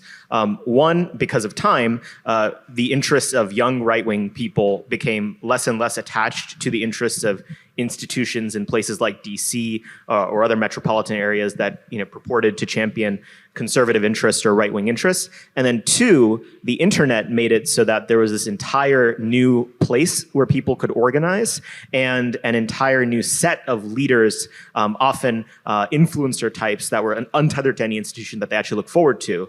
And so what was the next stage? The internet met real life. And so for a period of about 4 to 5 years there, very famous internet YouTube type figures, people like Milo Yiannopoulos, people like Ben Shapiro, would come to college campuses, they'd be on fire, and it would be reported in Fox News. One of my favorite statistics is that for many years, I don't know if this is still the case, the single most cited news outlet on Fox was Campus Reform, this like college outlet of the Leadership Institute, because golly gee, the boomers love them crazy college kid stories. That era is basically over, and now I think you're in a position where... Why is it over? So it's over because it got boring. Eventually, Really Puff Part 15. right. Eventually, Great clip, though. Let's be honest. right. So and so destroys libtard on campus. Eventually, it just became one of these things that was gauche and passé because the trends just move so quickly at this point. And it also got, I think, less transgressive in some ways. It became this sort of thing. I saw this during my own time on college. It went from the sort of thing where literally every single leftist on campus would come and ruin your day to you'd get two weirdos complaining at you you're a bigot, whatever. And then the second reason is that if you're actually smart and you have some level of time preference and the ability to resist the marshmallow, you realize that maybe it's not a great idea to create a giant paper trail for yourself in college that will follow you all throughout your professional career, especially when you can just have a pseudonymous Twitter account instead and say things in group chats you probably shouldn't. And so I think that you are seeing a greater and greater trend towards people organizing in just small groups behind the scenes with people they trust. And we'll see if that eventually grows into them forming new institutions. I mean, mine literally formed out of a group chat with a bunch of people I trust. And so I think that that's naturally how these things wax and wane. But that's how I think about it, is this timeline of the internet destabilizing everything and the campus activism stuff getting boring. And we'll see what happens next.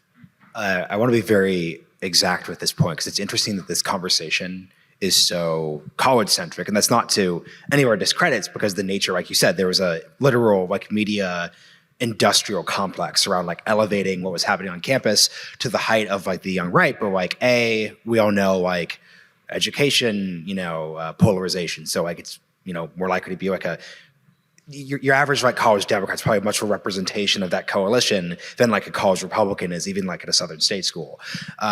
So what do you guys think about what's missing when we don't bring non-college graduating or attending Gen Z conservatives in? But I also want to say I'm not counting, and this isn't to talk crap, but I'm not counting a Charlie Kirk, who is this type of person who knows there's an institutional advantage in not going to college. So I'm basically just asking the normal version. So how do you think about that dynamic? Well, people who don't go to college have the internet too, right? So there's that aspect. But there is actually there's always obviously a sort of elite mass political base divide in any sort of political movement or just any, and that's just how politics works. But there is, if you look at the actual sort of polling for your average run-of-the-mill kind of 25-year-old Republican voter, insofar as they actually exist, every once in a while you find one out in the wild. The trends among their views actually track with the trends among sort of Gen Z writ large, in that they're actually to the left, particularly on cultural issues, of older Republicans on stuff like immigration, diversity, obviously same-sex marriage, LGBT issues, et cetera. They're less religious. All of the kind of stuff that you see, they're just the right wing of Gen Z, right? Now, obviously, there's a sort of classical trend in American politics where people get more conservative as they get older, so that might happen. If it doesn't, the country might be screwed. But the sort of militant mood of, I think, young conservative elites that, again, anyone who spent time in conservative circles in DC is aware of, is very much a function of their institutional experience on campus. And I think it's starting to trickle out a little bit just because the internet is such a sort of universalizing force in terms of this stuff. But we're not really going to know exactly what the actual sort of mass political base of our generation for the GOP is going to look like for a very long time, because those people are only really coming of political consciousness right now. Yeah, I mean, I share Nate's skepticism of young people writ large. And so, do young people have right-wing views? Doesn't really matter, strictly speaking, because when I think about some of what the core aspects of being right-wing in the United States typically mean, it's being very protective of the things you have, like the value of your house and the policing of your community, the quality of your schools. Well, if you are a renter, you move every 16 months and you have no children or wife, why would you have all the political priorities that would lead someone to vote Republican? And this is why I think the tail wagging the dog on the question of whether the Republican Party has a political future is if we get policy questions that make it easier to do those things right now. Otherwise, it's that generation will have no reason, unprompted, to become more right-wing. They're just going to become more angry at the world around them. As far as the question of non-college participation in politics at the elite level, I think that Nate's right. There's always a distinction between who gets involved in politics at this level, where they're wonks and think tank people and politicians and stuff, and who is the constituent voting base of the party. I mean, there are similar divides inside the Democratic Party, and they have fights about it. Like, for instance, go look at the Staffer So White account or whatever, complaining about the lack of diversity on Capitol Hill. The vast majority of, or a significant quantity of the Democratic Party's base is blacks. And so if there is a mismatch there, they analyze it internally, and we analyze the education polarization inside the Republican Party. I do think COVID's going to pose an interesting opportunity where you have more and more young right-wing men, especially, that looked at what school exactly was, like higher education exactly was on offer during COVID. It was going to be more debt to do Zoom classes. And so I do think you are seeing a statistically significant, but by no means huge, amount of people opting out of that system entirely. And so the question will be, can the institutional forces in this town go about finding people like that who could have and would have in another era gone to college but chose not to, and elevate them to positions of influence here? I mean, I've hired people that fit this exact profile. I think they're great. And so hopefully we do a lot more of it, but it's going to require a cultural sea change on how people go about making these decisions here. Yeah, actually, Nate, to address your point, just did an interesting segment on this. Millennials, as we age, getting to 30 now, the typical, like, as you get conservative, you get older, is not actually holding for the millennial generation. A lot of that, I believe, is if you look at for one of the reasons why boomers became more conservative is because they own property. And it's like, well, if you don't own property, it's kind of downstream for a lot of effects. That's kind of interesting, though, about what you said, is like in terms of if they don't become more conservative. On the other hand, what I'm getting from you guys, too, is that Trump was just such a seminal moment. What if the meaning of conservative changes? Do you think it has changed for people who consider themselves right-wing? Notice, Saurabh, you keep saying right-wing, conservative as well. Those are actually not the same thing, really, at all. So how do you think that's going to play out with Gen Z and even younger? Right. I mean, well, in terms of how it's going to play out with Gen Z, again, people in our age demographic are just sort of coming of political age, of political consciousness right now. There isn't I'm sure when you guys were looking for people to talk about Gen Z on stage here, it's a pretty small pool of which is how Saurabh obviously ended up getting selected. But so it remains to be seen, and pretty much every young generation of conservatives, when they come to DC, thinks that they're going to totally change conservatism, root and branch. I randomly came across this hilarious 2004 New York Times piece about Dan McCarthy was the one person who wasn't cringe in that interviewed in that op-ed. But it was all about the young post-Buckley right. And it was interviewing all these young sort of conservatives in a hurry. And a lot of the way that they were talking sounded extremely similar to the way young conservatives are talking today. And they were all saying that they had a new vision for conservatism, and they saw something that older conservatives didn't, et cetera, et cetera. Actually, don't skip that. I'm curious. What were they saying? What did they say? Right. So this is, I think, the major distinction is that most of them, with the exception of Mr. McCarthy, were neoconservatives. And what they were often, what the New York Times was very delighted to hear was that because they were neoconservatives, what they were seeking was a sort of détente with liberalism and an accommodation with a lot of the basic premises of progressivism. And that meant sort of cultural issues like, diversity and multiculturalism. It meant, sort of waging peace on the federal bureaucracy. There's a bunch of different ways that they talk, and you obviously hear that as well today. But the kind of new conservatism that they were championing was a sort of softer, kinder, kind of Bush era, compassionate conservatism. That's not what you hear from young conservatives in DC today. And I think, again, a lot of it has to do with sort of institutional shifts in the actual experiential nature of how these people came of age in our generation, which we live in an extremely radicalizing moment across the board. Gen Z kids are, on both the left and the right, are much more radical than their older counterparts. So I think there's a bipartisan aspect to it, but it certainly is particularly potent on the young right. Just on the point of oh, you're just like the previous generations of conservatives that came to DC and were radical and thought they were upending the order then. Yeah, so what? Like, that's actually normal. Like, any institution, this happens in the business world, this happens in academic disciplines, this certainly happens in politics, has this period of like cyclical renewal where there's this, new set of young Turks that come in, they make necessary reforms, they eventually become institutionalized themselves, then they become sort of corrupt and ossified, and then they get replaced too. That's just normal and fine. I've never understood why that's such a gotcha. Just because it's happened before doesn't mean it's not necessary now. In fact, it's probably a good sign that it is. And actually, the sign of the cause of a lot of dysfunction in our politics is that generational change has been delayed for so long. Bill Clinton, Donald Trump, and George W. Bush were all born in the same summer in the late 50s or whatever. And 1855. Yeah, that's right. So we're overdue for that generational change anyway, and so I'm more than happy to be part of that tradition.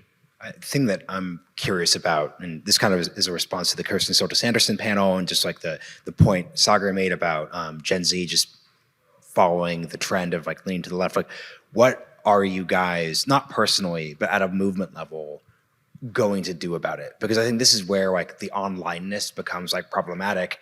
You see like a kind of like radicalization going on, where it's like, I know it's based to say X, Y, and Z about like gay marriage, but like at a pure empirical basis, that's a stronger case for like the Benedict option than for like actually dominating American politics. So like, how do you guys actually think about these dynamics?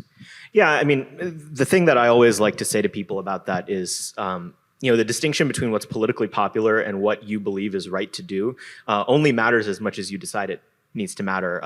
If the story of the institutional left over the last 5 decades or so has been a highly polarized, ideologically extreme set of very motivated, not that many people infiltrating every single institution and deciding to drag the country in their direction anyway. And I keep hearing that the backlash to it's coming any day now, and it might well happen, and it sometimes does happen, but by and large, they've gotten what they wanted. And so if you believe that a certain set of public policies are right and true and just and should be advocated for, and your cadre is motivated and organized and capable enough of implementing them, great. Like that seems like untethered from the question of what like the rest of our like former college buddies actually want to see in politics. And once the center of gravity moves, the vast majority of voters change with that center of gravity. The day after Oberga fell, the opinion on gay marriage in the country changed, not before. It was the new center of gravity. And so it's just a matter of motivated political actors deciding what their priorities are and acting on them. Yeah, to the point about the backlash has come multiple times. The problem is that it just gets neutered when it comes to DC, right? There actually is a mass political constituency for a variety of the different things that I think Saurabh and I are interested in, and that a lot of conservatives are interested in. The problem is that the kind of dominant legacy institutions in conservatism, and certainly within the GOP, and a lot of sort of structural mechanisms about how donors work in the GOP, et cetera, they're interested in sort of talking the right way when they need to go out and win votes. And then when they actually get to DC, they're interested in a very different agenda, right? This is, again, not a totally unfamiliar talking point, but it's sort of John McCain going down to the Arizona border and saying, build the dang fence when he's facing a primary challenge, and then turning around and voting for amnesty, right? So this has existed for a very long time in the GOP. It does exist in the Democratic Party, but not to the same extent for a variety of different reasons. So I am worried about what's politically popular, just to the extent that you have to be prudential in the way that you go about having political goals. So you can have a sort of long-term set of political and cultural goals, but you need to work within the constraints that exist to an extent to advance them. You can't be stupid, and there is a version of being very online that's extremely stupid.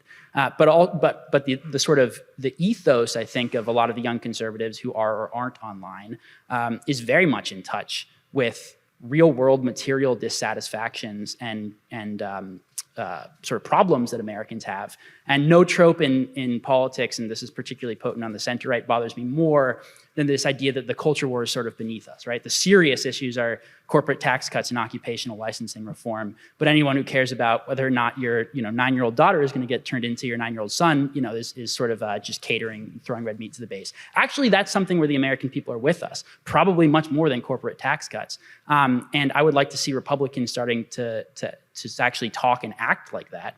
And I actually think that they would be politically rewarded for it and become a much more viable political party than they are right now. So my last question to you guys is, and sorry if you referenced this, how do you avoid the pitfalls that befell the people who came before you? So you were reading the 2004 piece, Nate.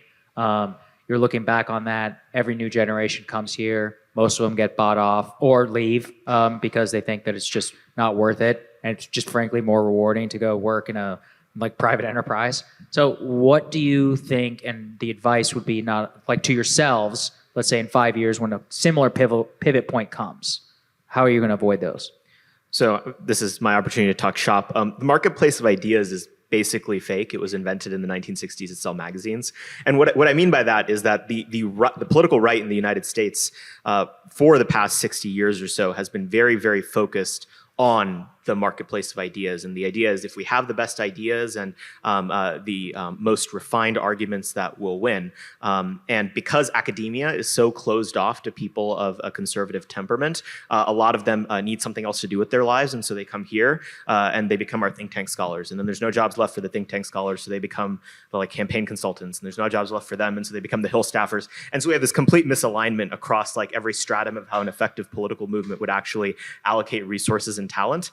And so I think that the core mistake of institutional conservatism for the longest time has been too much of a focus on sort of intellectual and historical study and sort of exegesis at all times, and much less focused on the actual practical work of either taking over existing institutions, building new ones, or destroying existing ones. The basic bureaucratic blocking and tackling that any political movement needs in order to succeed. So that's my biggest thing, is actually a complete tactical shift that would require a changing of the guard, because if you're someone of a very academic temperament, that means you really care about having deep discussions over very minor points of difference in political philosophy, and not in building the coalitions that will imperfectly move the ball forward on broad political interests that your movement and certainly the voters that subsidize your lifestyle in this town have. Yeah, I agree with that. And I'm also interested in a tactical shift. I think one of the main other tactical problems with institutional conservatism as a sort of self-conscious movement that was led by activists and intellectuals and operatives, et cetera, is that it saw victory. Its conception of victory was not just a détente with, but membership within this sort of managerial bureaucratic apparatus, which was actually fundamentally and structurally opposed to all of the things that conservatives said that they actually cared about. And they did get that membership within that sort of managerial regime in a lot of ways. And what happened is exactly what we've been talking about, which is that it actually neutered their capacity to channel the very real sort of political energy that exists, I think, for the conservative program, but that exists outside of the centers of power, and is particularly potent in the people who are furthest away, have the least proximity towards the centers of power. So I think there obviously all the sort of young, sort of youthful, radical political energy on the right now could end up becoming neutered again. It wouldn't be the first time that happened. But the nature of, I think, the right's increasing sort of alienation from these power centers and the radicalization of the actual reigning ideology that governs those power centers themselves has made that kind of détente and membership within these institutions much more difficult. And a lot of young right-wingers in particular have a particularly potent sort of consciousness in terms of their understanding of themselves as being outside of and fundamentally opposed to those institutions. So that, again, it's what's driving this kind of radicalism and militancy on the young right. But it's also one of the reasons that I think that when our generation of conservatives sort of assume positions of more power in the movement, that it won't look like kind of the young neoconservatives of the Bush era. Saurabh, Nate, thank you for joining us. Thanks, guys. Nice job.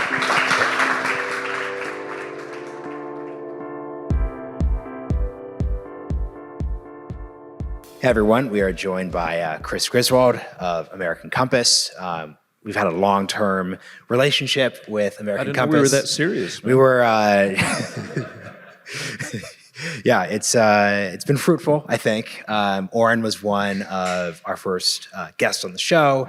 He got us our first Wall Street Journal reference with a columnist who was not happy with what Oren had to say about free market economics. So I think this is a good opportunity to and then who then refused a request to come on the podcast. So that's also our first podcast beef. They cut a segment of it. Ask Come On didn't come on, so whole thing there. But today, though, we're of course here to check in on this argument that there are parts of the right that are reassessing the way they see economics, that picture, reshape the narrative, get at what you guys are really working at. So Realigning, you might say. Realigning, yeah, towards something. So here's the first question. And I know, Saagar, you and I talked, we were both wondering this. What are you all trying to do? And by that I mean there are parts of, especially the Breaking Points audience, who will see Oren come on. They'll say oh my gosh, American Compass, they're trying to form this left-right populist alliance against it. And I was that's definitely not it. It's not really what's going on. So how would you define what you're trying to do? That's a great question. I would say that we are working towards a rejection of dogmatic libertarian economics on and by the right of center, in favor of an economics that properly understands that workers, families, communities, and industry are the foundation of our nation's liberty and prosperity. And so right out of the gate, what does a rejection of dogmatic libertarianism mean, or free market fundamentalism means? Well, it means that a tired playbook of tax cuts, unfettered free trade, deregulation, rinse and repeat is just simply not sufficient to meet the needs of the nation and, frankly, what the public is demanding. So that's what we're working towards, is a realignment of the right's conception of what conservative economics really means. So to what extent is this a phenomenon discussed at conferences, on Twitter, and to what extent is it real? Because we're sitting here, we're talking about this right now, as the animating economic discussion on the broader political stage right now is a debt ceiling confrontation to cut domestic spending, essentially a copy and paste. There are a couple of people saying, well, let's not touch Social Security and Medicare. I would say the mean Republican senator probably doesn't care or does agree with that statement. So to what extent is this a real phenomenon? It's a fair question. I think I would turn the question around and remind everyone that one of the people who said he wouldn't touch Medicare and Social Security was former President Trump, and he won. It wasn't even close in the 2016 primaries. He steamrolled everyone by, I think, correctly intuiting that the public, and especially the Republican base, was very ready for something different. I mean, let's just cast our minds back to how he was talking, right? Let's get the hedge fund bastards. Let's maybe rethink this free trade regime that actually hasn't worked out that great for workers and their families and communities. Let's not touch entitlements. And he won, and I think you see a whole bunch of, especially the more attuned and adept Republican politicians, recognizing that. And now you have a whole community of real intellectual policy leaders on the right. I'm thinking of people like Marco Rubio, now Senator J.D. Vance, Hawley, someone like Mike Gallagher in the House. I mean, there's a whole movement. And frankly, I also think that some of President Biden's more economically populist and trade skeptical postures are in large part due to him also seeing the success of that movement. So I think it's very real. So even if we're talking about it in conferences, we're catching up to what the public has known for a long time and has been hungry for a long time. DC is last to the party, not first, in my view. So I know that American Compass isn't like an entitlement reform organization. That's not the category of policy you're kind of working on. But if you're I'm imagining being just like a average GOP member right now. Mm-hmm. You're thinking about that, those set of issues: debt ceiling, debt, entitlement, Social Security. That's point that Saagar's bringing up. How does the American compass mindset inform how a member should think about those sets of issues at a level deeper than just kind of directionally agreeing with whatever Trump says? Because there's also a direction, because there's definitely something going on there too. No, that's right. I think it's useful, if I was talking to a member of Congress, I would ask them to slow down and take a breath, take a beat, and ask themselves what they really think their constituents care about. DC cares about the debt limit, and if we screw it up, then everyone will pay the price. But that's a manufactured DC crisis. That's the archetypical manufactured DC crisis. What a member of Congress's constituents care about are, we have a public education system that is radically misaligned with what the labor force needs. College for all is broken. We have communities that have been deindustrialized now for decades and have not recovered. There are very basic fundamental questions about how the American economy functions and how we conceptualize what capitalism is and is meant to be. That's where I think the public is. And you see that. You see that, on both sides of the aisles. The elected officials or aspiring elected officials who speak most effectively to that tend to win. And so is the debt ceiling important? Yeah, of course it is. But it's not, that's a short-term thing for the next couple months. When that is resolved one way or the other, we are still going to have to look in the mirror and ask, what kind of economy do we want in the United States? How do you think that the discussion around inflation has changed some of the work that you guys do? And just I would say, a impetus amongst the typical right-leaning voter is going to say, this is because of spending. Not entirely wrong, but that validates some of the most, I would say, normie kind of Republican talking points around the role of government, around what you should do, about how you should even respond to a crisis. There's no, like in the mind of a person in Washington hearing that, they're not going to split that apart from like the PPP program versus the second round of stimulus checks. So how does this new economic moment that we are in, how does it change some of the work that you guys are doing and thinking about? Spending is an interesting way to frame a question, because spending and policy are not the same thing. And spending is a question about, should we be redistributing or not, and how much and to whom, which again is a second order question. A more fundamental question is, what are the policy parameters that make for a healthy capitalist society?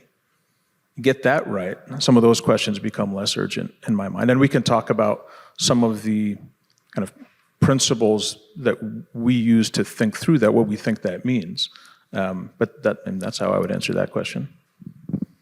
Another thing I'd like to really get to is, this is kind of related to like the Kevin Roberts, like what time is it question, but I'll kind of modify it a bit. It's basically just like, what's the broad diagnosis of America that you think to a certain degree most folks on the right, whether or not they're like economically libertarian or not, could basically agree with? Like, you could get your most Cato scholar here and they will say, oh yeah, like I think the education system isn't optimized for like the current set of conditions. Because it seems like if there's a baseline foundation of agreement, that's how things could productively move towards something. So how would you like, so yes, it's two-parter then. So one, like what's the baseline, and where do the actual disagreements come about? Yeah. Well, so if you're asking me to kind of assess the political landscape, both on the right and then in general, on these kinds of economic questions, I guess I see three buckets. You've got things that both the left and the right increasingly agree on, and getting tough on China, for example, is one of them. I think one of the things, despite the kind of chaos in the House, by the way, in my opinion, Speaker's race is better, that shit's better than Game of Thrones. That was amazing. You need to get out of DC more if that's true. It's very much not true. That's right. I got a problem. First step is admitting you have a problem, right? But you've got. I think one of the policy areas that I'm hopeful about in terms of progress, even in divided government and with a slim majority, is some of the stuff that'll come out of, for example, the Select Committee on China, Outbound investment. Gallagher episode yesterday, if you want to check it out. Nice. Outbound investment review. Maybe we shouldn't just be sending all of our capital all the time to China without having a say about it. That is an emerging area of bipartisan consensus that we might be able to see some movement on, even despite the tenuous situation we're in Congress. Then you've got, and this is I think what you're talking about, policy areas that the right broadly agrees on that it can outflank the left on. And I think you're absolutely right that education is first on that list. So I would imagine, I would hope that most folks on the right understand that college for all is a failed system. It does not work for the majority of American students. Less than 1 in 5 go smoothly from high school graduate on time to a 4-year degree graduate on time to a job that required that degree in the first place. That's less than, everyone in DC followed that pipeline, but it doesn't work for most Americans. And I think most folks on the right understand that. The left is deeply beholden to the college, I will say the college cartel, call it the higher education sector if you want. And even if some of them, I think, understand this, they're politically limited in what they can do about it. So I think if Republicans are smart, they will hammer that.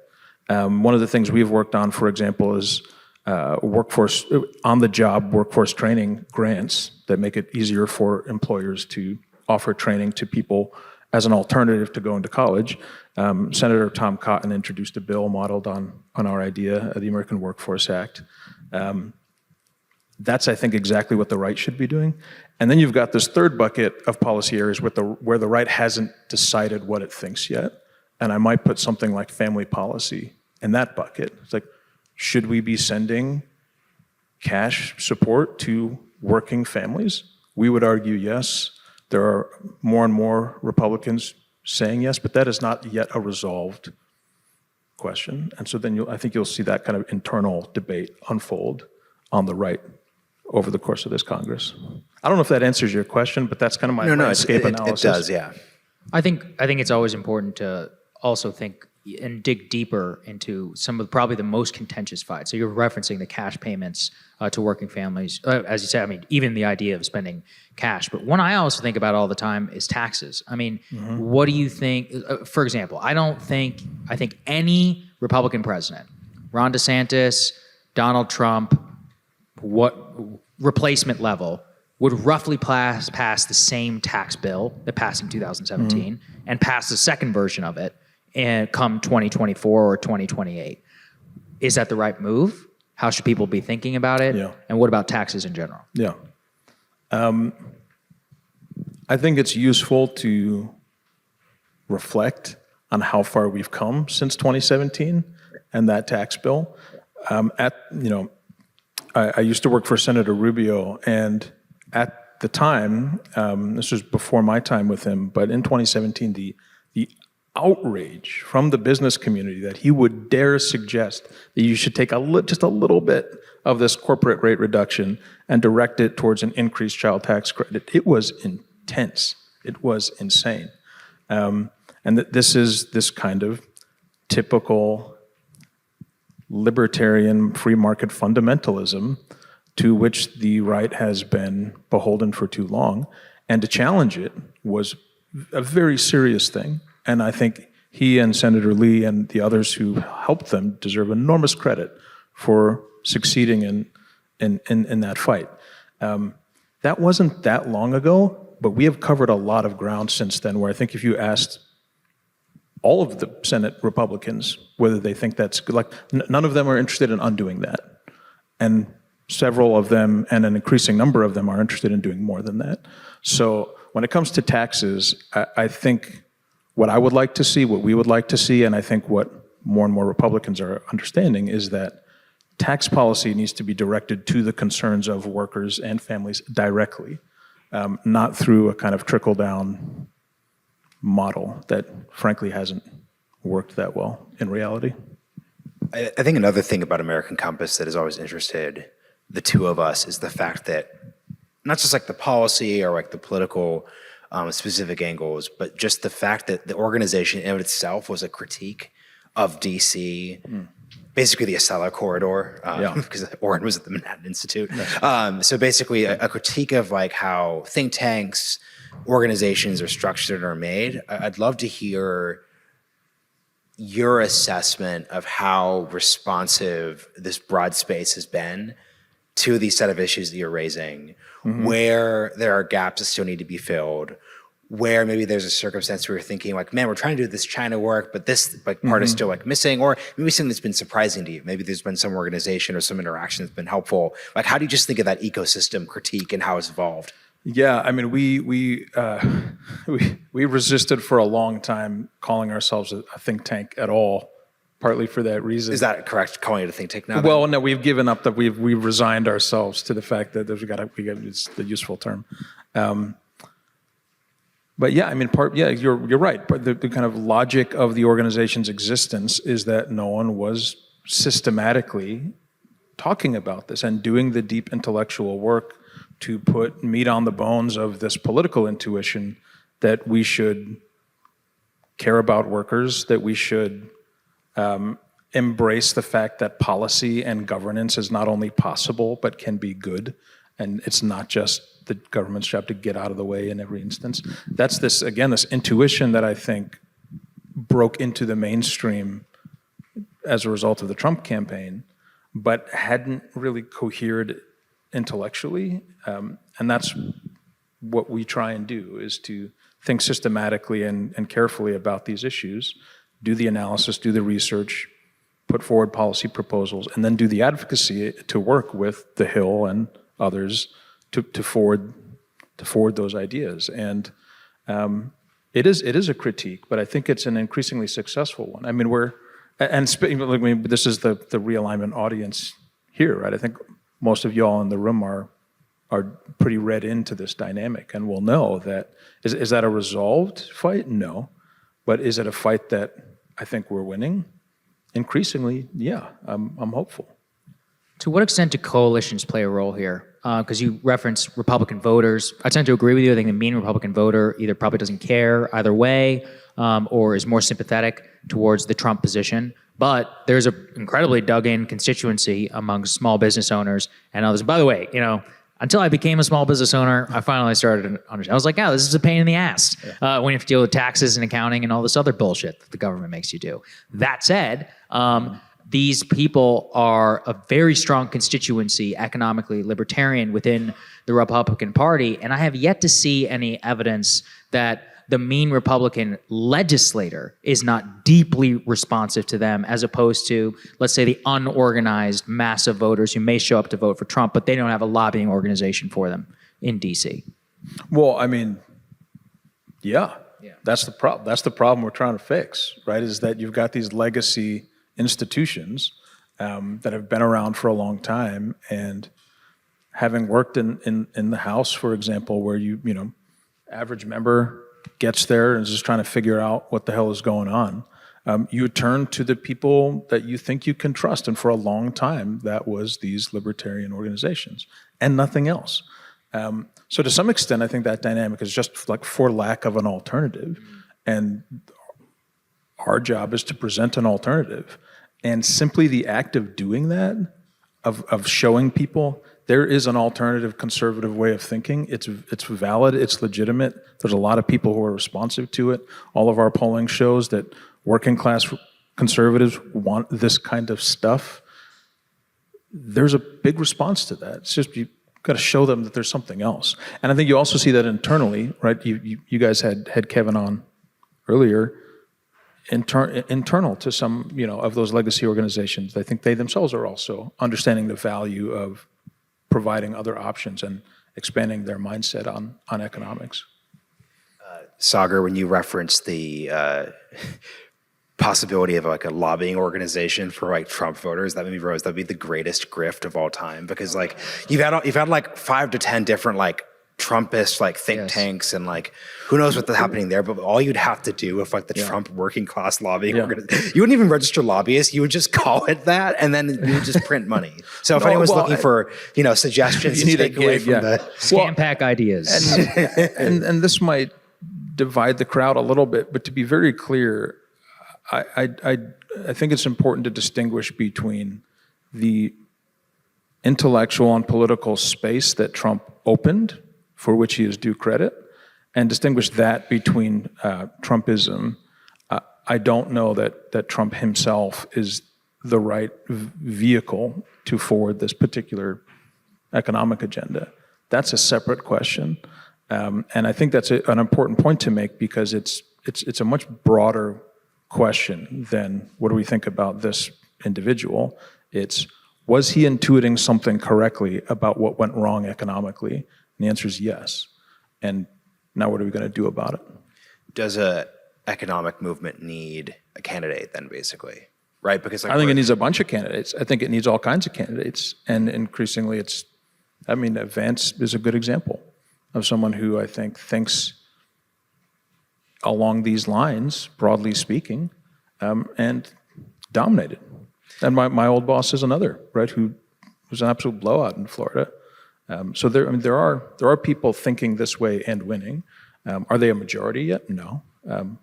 But you know, start somewhere. A couple of things are coming to mind as you're describing this. So I've been doing there's a lot of good books out on Ronald Reagan and that kind of era, and I think it's good to get beyond even the I think realignment category groups went a little too far, and just the critiques of Reagan became almost as cliched as the supporters of Reagan. So I think there's some nuance in exploring the difference there. But what's interesting about that era, how the California tax revolts were a real presaging of Reaganite economic domination during the 1980s, moving onwards.